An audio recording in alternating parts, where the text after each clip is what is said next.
All right, so what specifically? Well, the first thing is we have soap, warm water, wash it off. That's going to reduce the bacteria, reduce the chance of getting an infection in the first place. Very important. We have topical steroid cream. Gets the swelling and the itchiness and the discomfort.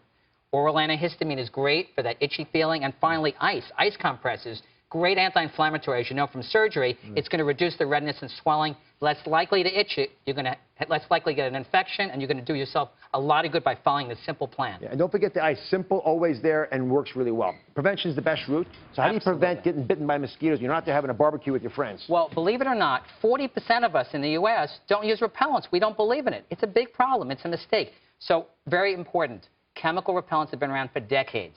They work great, they're very safe, but you need to read the label, and they last a long time.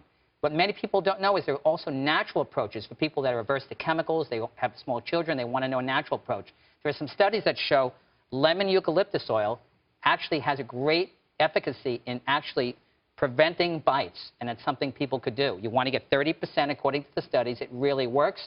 With natural products, you may need to actually apply it a little bit more frequently and be aware of that. All right. The next summertime symptom, how are you? Good. Is poison ivy. Tara's here. So how often do you and your family get poison ivy? It's basically how we know it's summertime around our house. My son has it all the time. I get it at least once a year. He has it right now. He does? Yes, it's terrible because it keeps coming back. The adage is, leaves of 3, let it be. Is that true or not? That's absolutely true. But poison ivy is interesting. It could look like it's on a vine, a little bush, flowers, berries, even a small little tree. It's poison ivy. It's sneaky, and it's a shapeshifter. You may think you know what it looks like, but it may look different. So you really need to be aware of that. You mentioned your son has a bad case now? Yes. Here's a picture of Tara's son. He's running with poison ivy, left this in his foot. I mean, how long will that take, my baby, right? How long will that take to heal?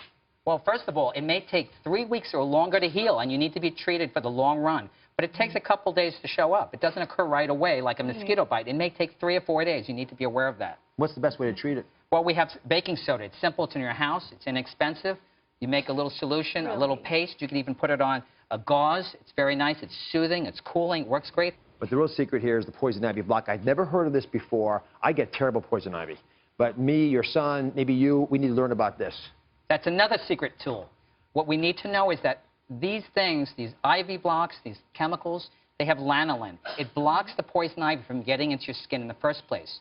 Very important. When you get poison ivy, you want to wash it off 10, 15 seconds. That's the magic number. Otherwise, you have problems. You really want to get it off your skin.